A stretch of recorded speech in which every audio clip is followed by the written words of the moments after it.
The hell was that? Back by remarkably popular demand, we've got Shepard Ambellas of IntelliHub.com joining us for John Cullen's coronavirus investigation. Gentlemen, how are we tonight? Pretty Can you well, guys hear pretty me? well. Thank you. Yeah, Yeah. how are you? I am I'm great. great. Shepard, you're looking well. John, you're looking well. So, for people who weren't watching last week, Shepard dropped a bomb on us, basically saying that a near Earth object could be threatening our very existence on this planet, and speculating that it's possible that the worldwide lockdown that we are all currently experiencing could actually be a method that the government is employing to keep everybody safe and inside while they organize the best countermeasures or response possible, and they don't want to tell anybody. Is that fair, Shepard? Is that basically what you were telling us? Pretty much, except for the fact that, we're seeing militarization worldwide and it looks like a full-on New World Order takeover. But yeah, That we agree with for sure. Now, I haven't looked into this at all, but what John does that I really like is that he'll take a hypothesis, no matter how odd it may seem, and he'll drill into it and look for the facts. As I understand it, John, you've done that all this past week. What have you come up with? Well, first of all, can everybody hear me okay? Is this clear and all that stuff? Or am You I know what? overmodulating? I think Little that in low, the little low. last, I can turn you it up. sound I fine. can We turn had it. a little bit of a Yeah, last minute snafu checking. that may have Testing, screwed up testing. our broadcast here. We're going out on the wrong link, unfortunately. Wrong link. So, All yeah, right, don't worry everybody. about that. Let me deal with this while you guys carry on, All and right. I'll get your simulcast going. John, tell us what you found. All righty. So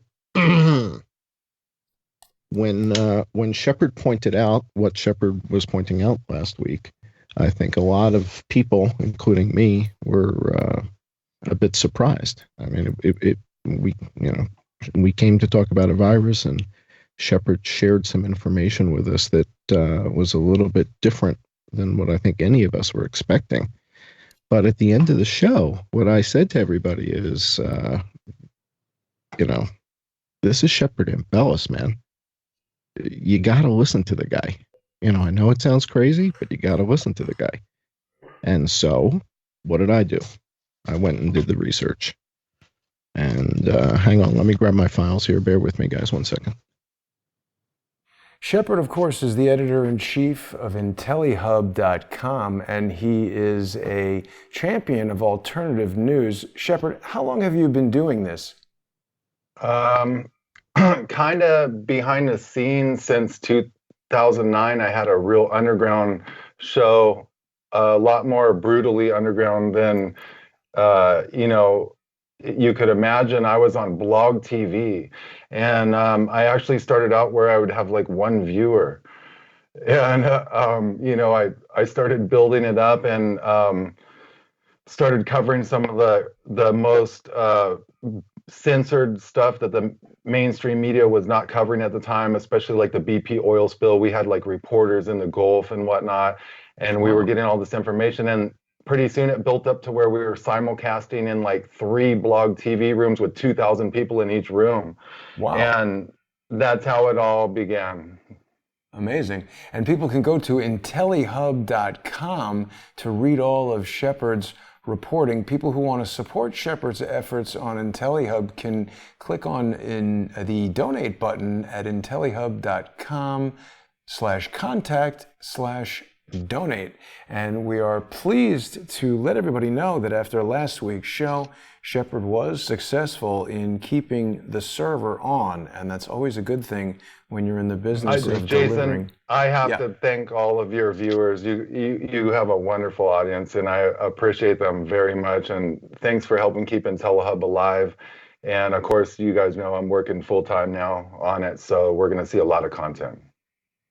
Well, I was shocked after the show with what I found. And I called Jason. I called you Saturday, right, Jason? We did the show Friday. We lost your audio. Jason's pantomiming. All right, that's okay. So Jason's going to do some pantomiming, and Shepard and I will run the show for 5 minutes while Jason figures out what happened to his microphone. But after the show, I did some research and started digging into what Shepard was suggesting, that there might be some sort of near-Earth object on its way towards Earth. And, what's the story? And so as I start researching it, you'll see this when Jason gets the deck up and gets his microphone back on and all that stuff. Just give us a minute, guys. There's no rush. Yeah, we don't hear you yet. No. Oh, you got me now? Oh. Okay. There you go. You know what? Yeah. That never, ever happens. It's the second time it's happened on our show here. There's a whole lot of business going on over here. I've never seen anything like it. I'm not even joking. I'm getting censored left and right, and I got trolls coming out of the woodwork. Yeah, I'll show you guys some tricky stuff. I'll show you some stuff that's happened on YouTube. I don't want to pull us away from IntelliHub, but again, let me just say that before I knew Shepard Ambellas, I knew his work. I knew IntelliHub, and I used to go to IntelliHub whenever I would read something strange. Like if I saw something in the news on Drudge Report or something and it just seemed odd, I would go to IntelliHub, and that's where I would find kind of the backstory. And I didn't know Shepard at all. And then when Shepard appeared on Alex's show and started talking about the flight radar stuff, that's when we connected. And we ended up talking. And in fact, I was talking to Shepard from one of the beaches in Thailand that I took Jason to have a coconut. And so I took Jason there to say, this is where I was talking to Shepard Ambellas. And for me, that was kind of a big deal. Shepard Ambellas is kind of one of the old school guys, one of the OG. It was Shepard Ambellas and Alex Jones. That's kind of what it was. So when Shepard said there's something inbound, I take that seriously. And the fact that Shepard was going through something that I call the Pariahs Dilemma or the Pariahs Paradox, which is if you think something is happening and you think it's happening in fairly short order, and you're fairly convinced that you know something that other people don't know, it's pretty tough to maintain your cool. And I went through this during the Vegas shooting in the weeks that led up to Shepard appearing on Alex. So when Shepard appeared on Alex, and it was October 29th, I think you were on the show. I think it was October 29th or 30th. It was right before Halloween. And then the night of the long swords was November 4th. Right, just less than a week later. And between what Zach told us and that, my Pariahs Dilemma eased when I realized it wasn't terror. It wasn't a dry run for the World Series. I thought these guys were going to shoot up the World Series with 5 helicopters and take out 10,000 people, and that the Vegas thing was a dry run. When I realized that they had a motive, and the motive was a specific individual or two, it had nothing to do with attacking the World Series. So, but in the first couple weeks, I was panic stricken. I thought I had information that could prevent a disaster at the World Series, and nobody wanted to listen to me, right? And I know that feeling. And so when Shepard came on the show and said, I just kind of learned this a couple days ago, what he learned is right on the money. And I'm just going to give you guys a taste of it. But before we get into too much about near-Earth objects, it's very important for us to do a mea culpa on last week's disclosure. So if we made any mistakes and stuff, it's very important to clear that up before we get too deep into the show. So I always like to do the mea culpas up front. But for those of you who were doubting Shepard Ambellas, let's get this on the table. Comet C 2019 Y4 Atlas was discovered December 28th, 2019. It is 4 kilometers wide. It's heading for our solar system, and we didn't know it existed 100 days ago. We didn't know it existed. And now the astronomy kids are going crazy. They're all excited. And so what's interesting is to leave the domain of the conspiracy folks and the YouTube folks and go to other domains. And so I went to the sky watching kids, all the guys that got the Meade telescopes and stuff, and the Crestrons. And they're all excited about this.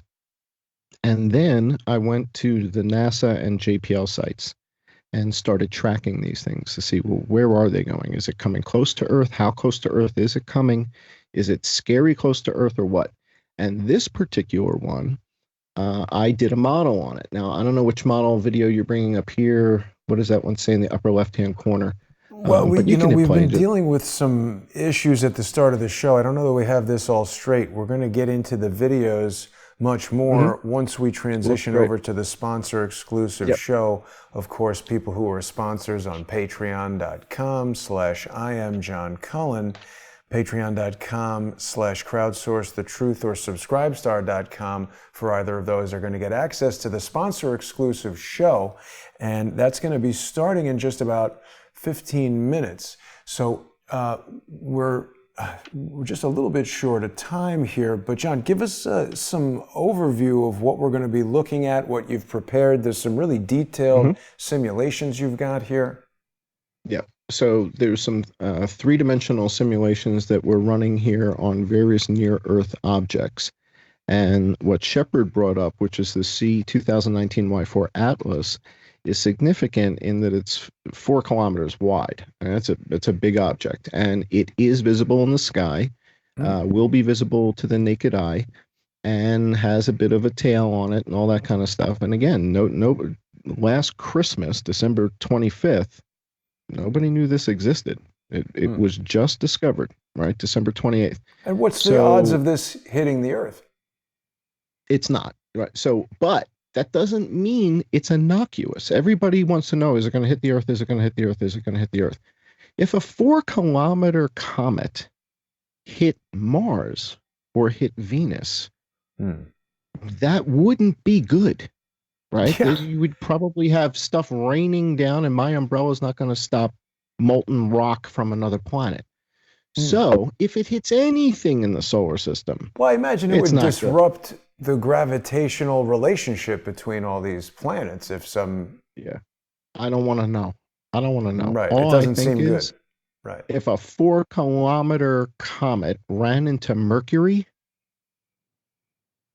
it lends credence to what Shep is saying, which is the Army using this as an opportunity to kind of scramble their resources around and do a drill to say, what if one of these things were to hit the Earth? We're underprepared. We are absolutely not prepared for it. I don't know.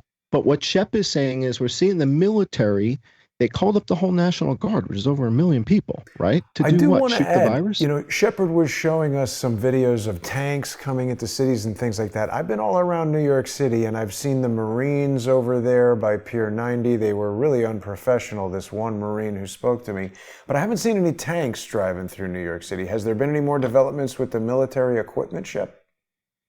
Yeah, I mean, a little bit, but you guys have to realize I watched all this move in, and it moved in almost like over a month ago. So it's like they really pre-positioned it, and then it's like they hid it or locked it down or put it on bases or in buildings, and it all just went somewhere and no one knew where it went. I mean, there were train loads of tanks going through LA.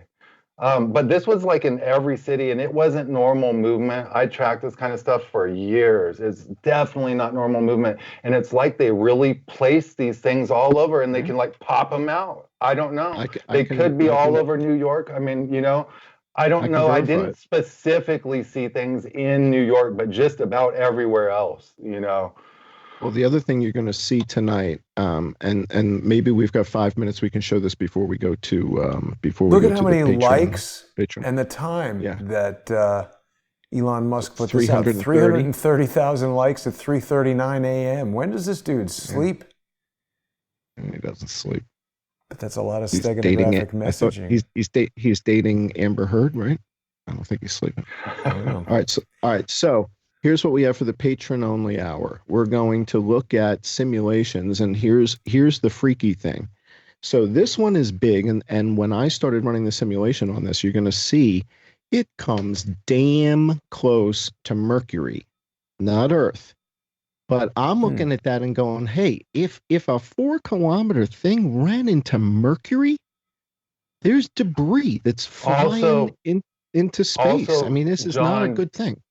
they Yeah, go openly ahead. admit that the basically, you're talking about the nucleus of this comet, 4 kilometers, but they're saying the overall mass of the gaseous cloud is literally 5 times the size of Jupiter. Whoa. Not the mass, not the mass. I know, The I'm sorry, the gaseous cloud, Right. right? And we Yeah, don't know, like, can the Earth go through the tail of that? And is that like a cyanide gas? Yeah, what would it do to us?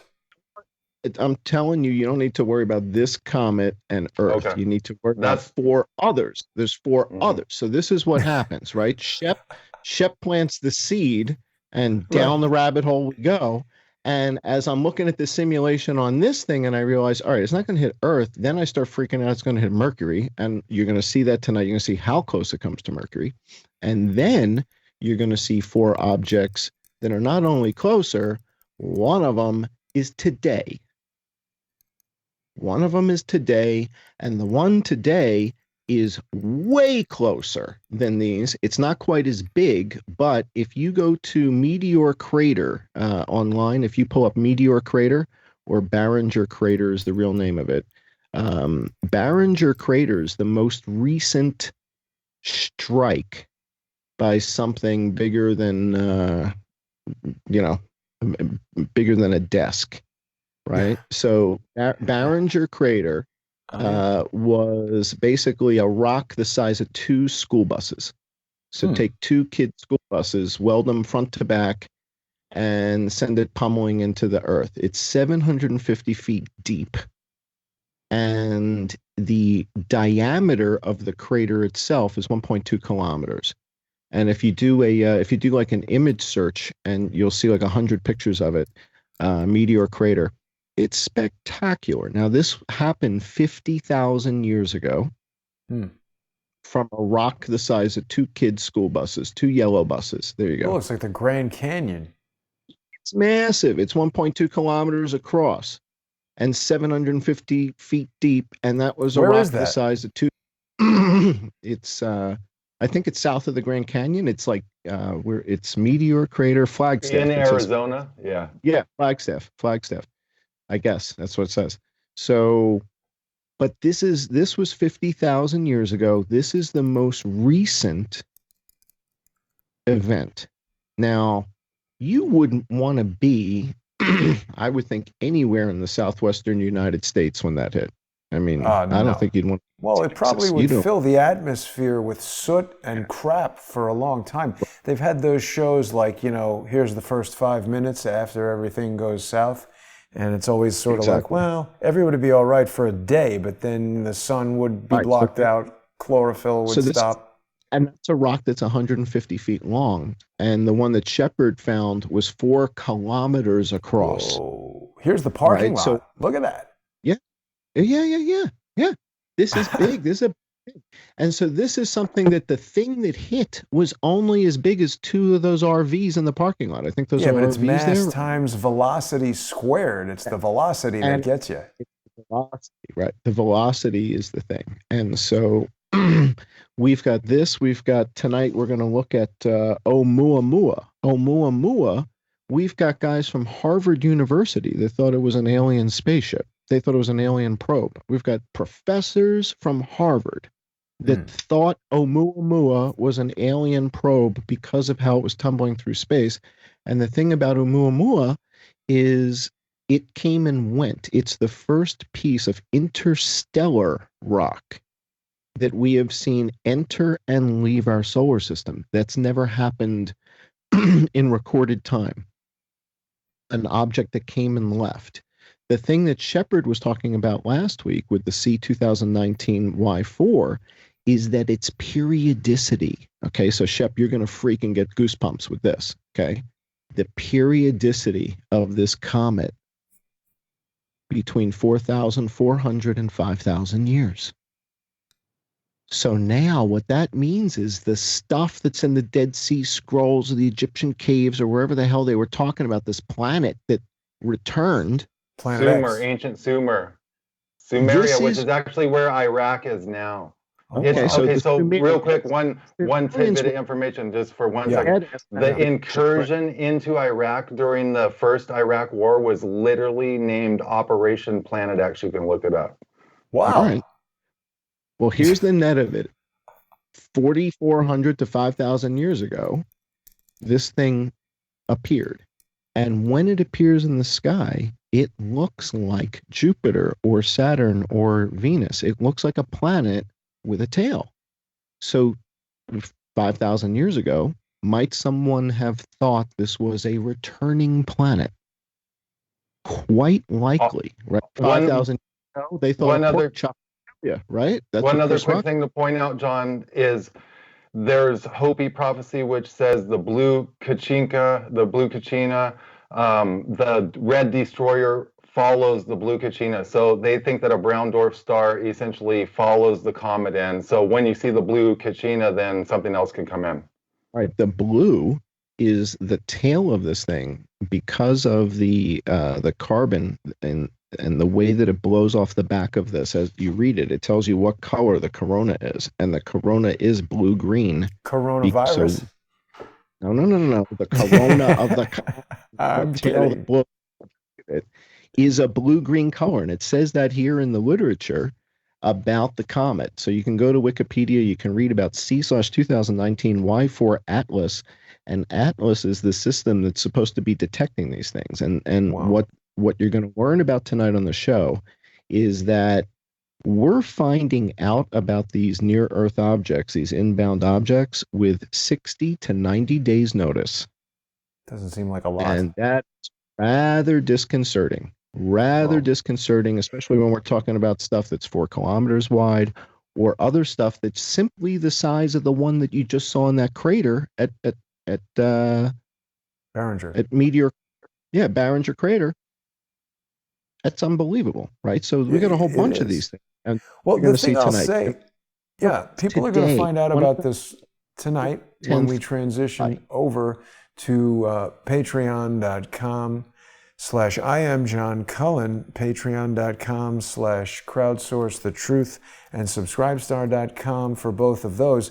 We don't really need this early warning system. People can just go to IntelliHub and they'll find out when these comets are coming. This Atlas thing is a waste of money. People can go to IntelliHub.com. I would encourage people who were ragging on Shepard last week, get over to IntelliHub.com and send him an email to apologize, perhaps donate so he can keep the server going for even longer. It's expensive to run these independent news sites. And Shepard, where do people find that donate button when they go to IntelliHub.com? They can, on the top right of the main page, it's a blue button. I appreciate anything that, obviously it helps. They've taken away all my ad revenue. At one time, IntelliHub was huge and it could pay for reporters and everything, but it's basically, I'm just running it now and I put out a lot of content. Absolutely. Well, what you shared last week is huge. It's huge. Shepard was on it. We all had no idea. You're not going to believe it. You're not going to believe what you're going to see tonight. And the other thing that it's important for people to know before we go to the patron-only hour, influenza numbers for the season. So set COVID-19 aside for 3 seconds. Influenza outbreak this season, we are now at 90,000 people have died from influenza and related pneumonia in the season that began in October and has up until a week or so ago. So these are the numbers from the CDC. I just downloaded these before the show and sent them over to Jason. Wait a minute, it looks like it's saying total deaths 2,000. That's for that week. Oh, I see. So you add all these up. Oh yeah, look at that. Wow. So a lot of really weird social engineering going on surrounding this whole coronavirus outbreak. We saw that mass grave article. I did a piece on that this morning out in Brooklyn that just got hit. The live stream got taken out twice. I'll be posting that. after our show tonight, but we've got to wrap right here to get the live stream. Whoa, we're running out of time. Okay, so people are going to join us over on Patreon and Subscribestar. Make sure you visit intellihub.com to get all of the alternative news that you're not hearing from the mainstream, and also more accurate reporting than this NASA Atlas thingamajig. So that's pretty good for Shepard. Congratulations on that one. We'll see everybody on Patreon and Subscribestar. Thanks for watching, everybody.